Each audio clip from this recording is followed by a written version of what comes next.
Hey everybody, how you doing? I thought I would do a safety video on this here anger grinder, and I'm wondering if you can guess why.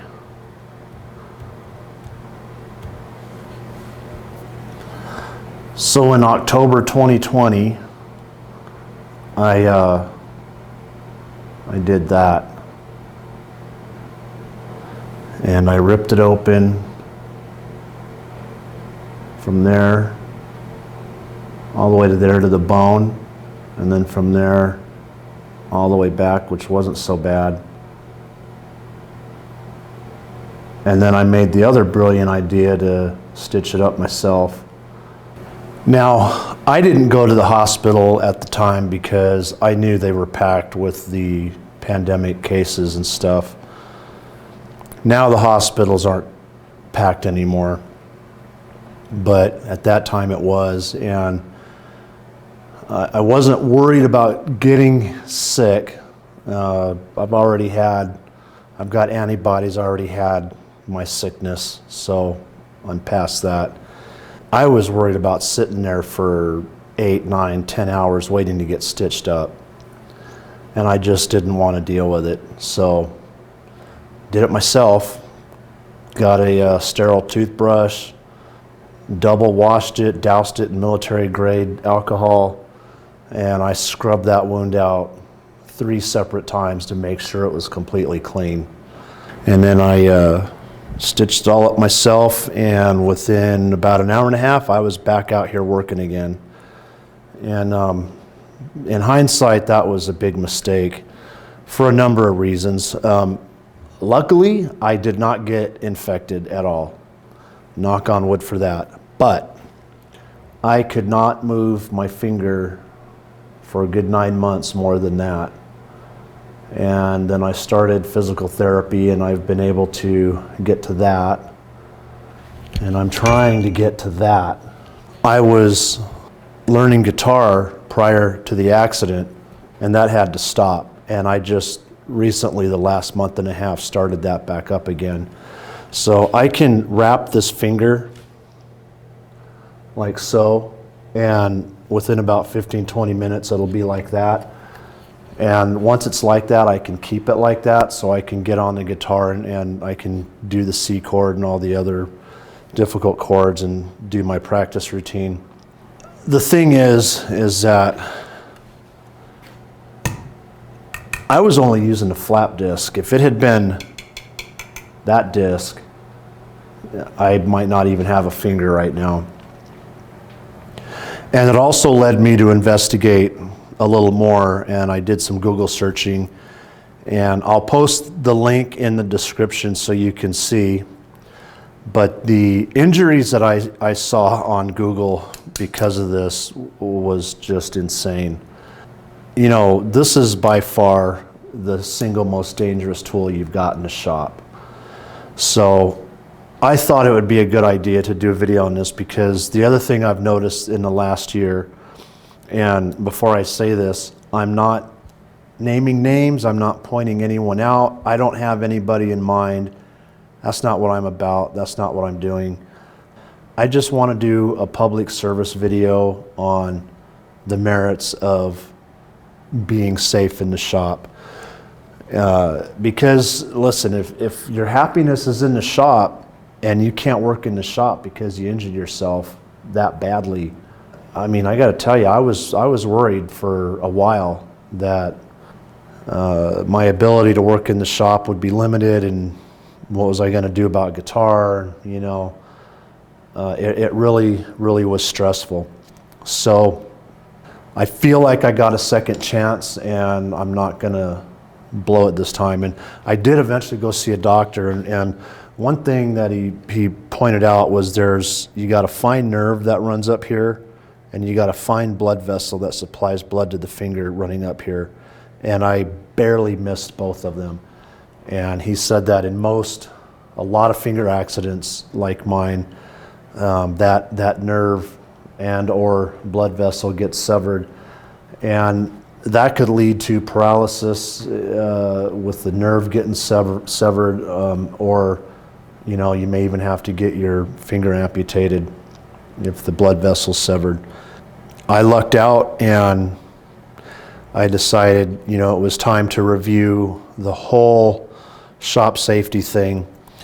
And, you know, my issue with the shop is that my shop experience has been a mechanic. And as a mechanic, I mean, I've had one of these forever, but you don't really need one of these if you're a mechanic, honestly. When I was working in the shop, this is all I had on the anger grinder, and that was just for cleaning stuff, and that was it.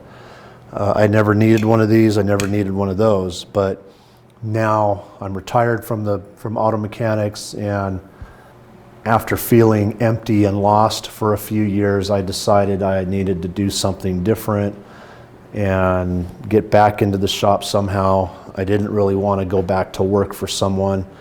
I wanted to do something for me, something that I wanted to do. And so I've been putting together a small little machine shop out of my garage. And, you know, I feel great every time I walk through that door and hit those lights. You know, I feel good and complete again. For a while there, I was feeling divorced and separated. And it was really a hard feeling, you know, especially when you're by a shop, you're passing a shop, or you can smell the smells from a shop, you know. That was bringing back a lot of memories and whatnot. And I grew up in the shop, you know. My dad had a shop. He was a mechanic. Got a long history of family members that worked in the shop.